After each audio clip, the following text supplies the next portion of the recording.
అవా నువ్వు మాట్లాడు. మీరు రైతులా రైతు కూలీలంటే? రైతు కూలీలే.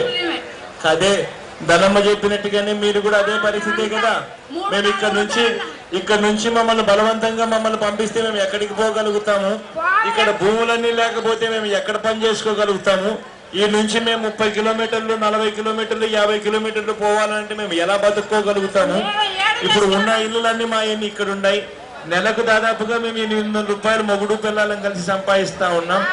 ఈ 25,000 రూపాయలు మాకు వస్తా ఉంటే మీరు ముష్టేసినట్టుగా కేవలం 1500, 1000, 2000 ఇచ్చి మమ్మల్ని పొమ్మని చెప్తే నెలకిస్తే మాకు ఇదే చాలు అని అంటే మేము ఎలా బతుక్కోగలుగుతాం? మా పిల్లల్ని ఎలా చదివించుకోగలుగుతాం? మేము ఇళ్ళ దగ్గర ఎలా బతకగలుగుతాం అనేదే కదా మీరు అడిగేది. అంతేనండి, మేము ఎలా బతుకుతాం? మరి రైతులకి ఏదో కొంచెం ఇచ్చిన వాళ్ళన్నా బతుకుతారు. అసలు మేము ఆధారం ఏంటి? మేము ఎలా బతకాలి, ఎట్లా బతకాలి? మేము వాళ్ళ మీద ఆధారపడ్డప్పుడు మేము పోవు. అసలు ఎవరికి ఎవరో రానిము. అది మీ పేరు ఏంటేనేమా? భారత్ అండి, సింగచేష్ట భారత్. భారతమ్మ తల్లి. అవాకి మాట్లాడమ్మా. నా పేరు వాసా మంగమ్మవ్వ. నాకు అసలు శివుడు. నాకు మీరు ఆనేళ్ళప్పుడు బస్సు ప్యాస్ ఇచ్చాడు. నా బస్సు ప్యాస్ కూడా తీసేశాడు. చంద్రబాబు నాయుడు గారు తీసేశాడు. మీటింగ్ పెట్టి అడుగుతారంటే ఎవరో కూడా జబ్బులు చేసి పెట్టినారు కానీ ఒకరు కూడా అడగలేదు నన్ను. నాకు 100% ఉంటేనే బస్సు ప్యాస్ ఇస్తా, లేకపోతే ఎవరన్నాడు. ఎందుకని మీరు ఆలోచించినప్పుడు వాడు ఎందుకు ఎవడు ఒక నాయుడు పుట్టాడా, ఎవరు పుట్టాడా? అసలు ఎందుకు నీకు పెన్షన్ కావాలి. నాకు చెవుడు నువ్వు విధవరాలు బాబా? వాసా మంగమ్మ. నువ్వు విధవరాలువా? విధవరాలువా? నీ పెరిమిడి లేడా? లేదు, 23 ఏళ్ళు చచ్చిపోయి 23 ఏళ్ళ బట్టి పక్కన. మీ ఆయన చనిపోయి 23 ఏళ్ళు. నీకు చెవుడు ఉంది, నీకు వయసు ఎక్కువ. ఇంతకు ముందు పెన్షన్ వచ్చేది, ఇప్పుడు పెన్షన్ కూడా పెరికాడు. మళ్ళీ ఇప్పుడు ఏమి? బస్ పాస్ తీసేశాడు. బస్ పాస్ మీరు ఆలోచిందే కదా, నేను నువ్వు కొట్టుకోలేదు కదా. ఎందుకు తీసేయాలి?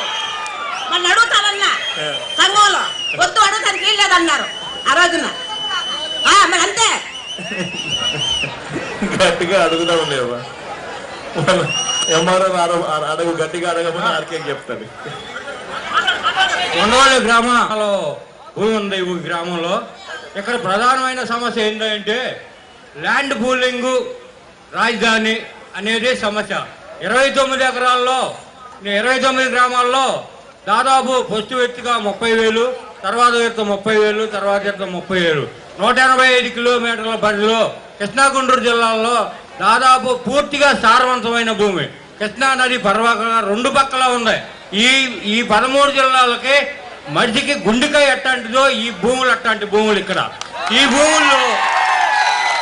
ఈ భూముల్లో సుమారుగా రమారమిని 5 కోట్ల జనం మనం ఆంధ్రప్రదేశ్లో ఉంటే 2 కోట్లు 3 కోట్ల జనానికి ఆహార ఉత్పత్తులు ఇక్కడ నుంచి పండిస్తారు. ఈ ప్రాంతంలో నుంచి ఇంత ఆహార కొరత సృష్టించి ఇక్కడ మా ఊళ్ళోకి వచ్చేటప్పటికి ఉండవల్లి గ్రామంలోకి వచ్చేటప్పటికి ఉండవల్లి సెంటర్ నుంచి విజయవాడకు 3 కిలోమీటర్లో ఉన్నాం. మేము రాష్ట్రం ఇడిపోక ముందే డెవలప్లో ఉన్నాం. మా ఊరు దాదాపు ఎకరం 10 కోట్లు ఉంది. అదే తుళ్ళూరు ప్రాంతంలో 10 లక్షలు.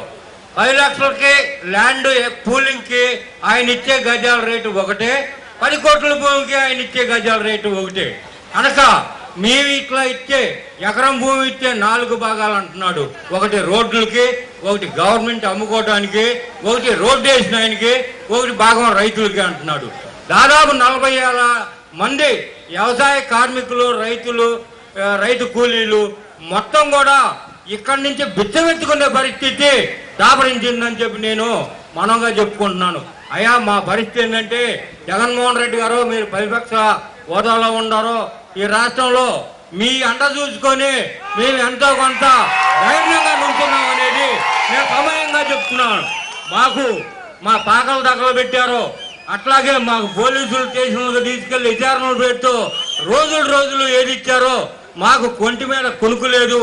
మళ్ళీ మీరు భూమి లేకపోతే సాక్షాత్తు సీఎం గారే ఏప్రిల్ 30వ తారీఖులో మీ భూములన్నీ లాక్కుంటాం అంటున్నారు. భూమి తప్ప, రైతు వ్యవసాయం తప్ప ఎక్కడ మాకు ఏమీ పని తెలియదండి. కనుక వైఎస్ఆర్ పార్టీ మాకు పూర్తిగా రక్షణగా ఉండి మమ్మల్ని కాపాడితే తప్ప ఈ 47 గ్రామాల్లో ఉన్న రైతులు, రైతు కూలీలు, కార్మికులు, అనేక రకాల సేద్య వృత్తుల వాళ్ళు బతకలేము. అట్లాగే మంగళగిరి నియోజకవర్గంలో ఉన్న 6 గ్రామాల్లో వైఎస్ఆర్ పార్టీకి 86 ఓట్లు. ఈ 6 గ్రామాలు తీసుకోవాలి. ఉండవల్లి, పెనమాక, నవలూరు, ఎర్రబాలెం, బేదపూడి, నెడమరు, కొరగాళ్ళు, వీటన్నిటినీ కూడా ప్రత్యేకంగా ఖర్చు కట్టి ఈ గ్రామాలను మేము తీసుకుంటాం. ఎక్వేషన్ ప్రకారం అయినా తీసుకుంటాం. మీకు కూడు గుడ్డ లేకుండా చేస్తాం అనేది డైరెక్ట్గా మీడియాతో చెప్తున్నారు. ఇది చాలా దారుణమైన విషయం. పైన ఎకరం 10 లక్షల రూపాయలు అమ్మే భూములు ఇస్తామంటున్నారు వాళ్ళు. అక్కడ పోయి తీసుకోమనండి, కట్టుకోమనండి. జగన్మోహన్ రెడ్డి గారు అసెంబ్లీ సాక్షిగా చెప్పారు, రాజధానికి మేము వ్యతిరేకం కాదు, మీరు ఇచ్చే రైతుల దగ్గర తీసుకొని కట్టుకోండి, మేమేమో మాట్లాడము. కనుక ఈయనన్న రైతుల దగ్గర విమర్శలు పెడితే మాత్రం, బలవంతంగా లాక్కుంటే మాత్రం మేము ఊరుకోరు అన్నారు. ఎంతో కొంత ఈ గ్రామంలో 9-2 పారాలు 100కి 100 మంది ఇచ్చాము సారు. మీ ధైర్యంతోనే ఇచ్చాము మేము 9-2 పారాలు. ఈ 9-2 పారాలు ఇస్తే మేము ల్యాండ్ అక్విజిషన్ ప్రకారం మొత్తం 9-2 అంటే ఏంటంటే అబ్జెక్షన్స్ అనే. అవునండి, మేము ఒప్పుకోము అని 100కి 90 మంది ఇక్కడ 9-2 ఫార్ములు ఒప్పుకోమని చెప్పి ఇచ్చామండి. ఈ గ్రామం, పెనమా గ్రామం మొత్తం కూడా 190 మంది మా భూములు ఇయ్యం అని చెప్పి వాళ్ళకి డైరెక్ట్ గా 9-2 పారం వాళ్ళు పెట్టిన CRDA చట్టంలోనే ఉంది. ఆ చట్టం ప్రకారం కూడా మేము భూములు ఇచ్చాం. కనుక ఇవ్వమని చెప్పాం. ఏమని చెప్పాం, భూములు మేము ఇవ్వం. మాకు సారవంతమైన భూములు, మాకు 360 రోజులు మే నెలలో కూడా మాకు పంటలు పండుతాయి. ఎప్పుడు 360 రోజులు మా వ్యవసాయ కార్మికులకి ఇక్కడ జీవనోపాధి దొరికిద్ది. కనుక మీరు ఇదంతా కూడా మీరు ఇప్పుడు వెళ్ళండి. ఇప్పుడు కూడా అట్టికెళ్ళలో పూలు, అనేక రకమైన పంటలు ఇక్కడ దాదాపుగా 30 రకాల పంటలు ఈ ప్రాంతంలో పండుతాయి. ఇంత సారవంతమైన భూమి మనం ఈ 13 జిల్లాల్లో ఎన్ని కోట్లు పెట్టినా తయారు చేసుకోలేమని నేను ధైర్యంగా చెప్తున్నాను మీకు. కనుక ఈ భూమిని కాపాడుకుంటే మనకు ఫుడ్ సెక్యూరిటీ ఉంటుంది, అట్లాగే మన బతుకులు గ్యారంటీ ఉంటాయి. కనుక జగన్మోహన్ రెడ్డి గారు వాళ్ళు ఎకరం 10 లక్షలు ఇచ్చే భూములు తుళ్ళూరు ఏరియాలో వాళ్ళ మీద ప్రేమ ఉండాళ్ళు, ఆ ప్రేమ ఉండాలి ఇచ్చుకోమనండి. మనమేం అభ్యంతరం పెట్టము. కనుక మా గ్రామాలు మాత్రం వదిలిపెట్టాలని చెప్పి సమన్వయంగా మయం చేసుకుంటూ ఇక్కడ రైతులను కాపాడాలని చెప్పి మనసారా కోరుకుంటూ, అట్లాగే వైఎస్ఆర్ పార్టీ ఇక్కడికి 4వ రావటం. వైఎస్ఆర్ పార్టీకి మేము ఎప్పుడు కూడా అండదండగా ఉండి జగన్మోహన్ రెడ్డి గారు నియమించిన కమిటీ వచ్చే కూడా వాళ్ళకి చేయూతనిచ్చి మా పరిస్థితులంతా వివరించి, గతంలోనే ఆర్కే గారు కంటి పిల్లలాడి కన్నా కూడా ఈన్యంగా కంటికి రెప్పలాగా కాపాడి మా రైతాంగాన్ని, మా కూలీల్ని కాపాడుతున్నాడని ఒక్కసారి మనం చేసుకుంటూ జగన్మోహన్ రెడ్డి గారికి చేతులు ఎత్తి మరొకసారి నమస్కారం చేసుకుంటున్నాం. ఇక్కడ ఉండవల్లి గ్రామం వైఎస్ఆర్ కాంగ్రెస్ పార్టీ యొక్క అధికారులకు, నాయకులకి ధన్యవాదాలు తెలియపరుచుకుంటున్నాం. ఎకరా భూమి ఉంది అవ్వ నీకు? నాకు కాదండి, మా అమ్మాయికి ఇచ్చాను.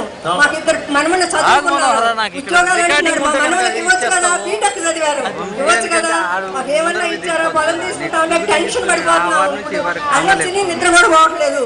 నీకు ఉండేది అరెకరా, ఆ అరెకరా కూడా తీసుకుంటే నీ పరిస్థితి ఏమిటి అని అంటున్నారు. మా అమ్మాయికి ఇచ్చానండి, నేను తింటున్నా. కట్నం ఇచ్చాము, అది కూడా కట్నం ఇచ్చారు, అది కూడా నువ్వు తింటున్నారు. నేను తింటున్నాను. ఇప్పుడు పరిస్థితి ఏమిటి అని అడుగుతా ఉన్నావు. ఇప్పుడు 6 ఎకరా ఉంటే కనీసం కనీసం సంవత్సరానికి 2 లక్షల రూపాయలు సంపాదించే పరిస్థితి. వ్యవసాయం ఒకటి నువ్వు చేస్తాను ఈ వయసులో కూడా. ఇప్పుడు పరిస్థితి ఆ భూమిని చేస్తే మా పరిస్థితి ఏం కావాలని అడుగుతా ఉన్నావు.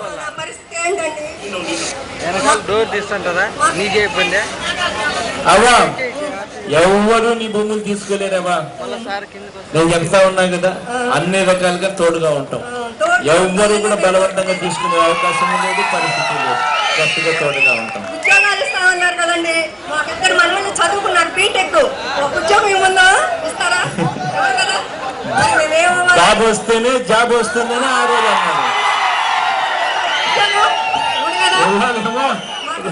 ఇవాళ ఇంటింటికి 2000 రూపాయలు నిరుద్యోగ వృత్తి ఎప్పుడు ఇస్తావు అని చెప్పి అడిగితే దాని గురించి ఇక్కడ మాట్లాడటం. మళ్ళీ రుణాలు ఉన్నాయా నీకు? రైతు రుణాలు ఉన్నాయా తల్లి?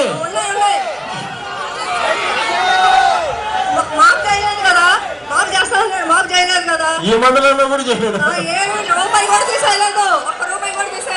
రాష్ట్ర వ్యాప్తంగా ఎలాగూ చేయలేదు, కనీసం ఇక్కడ కూడా చేయలేదా?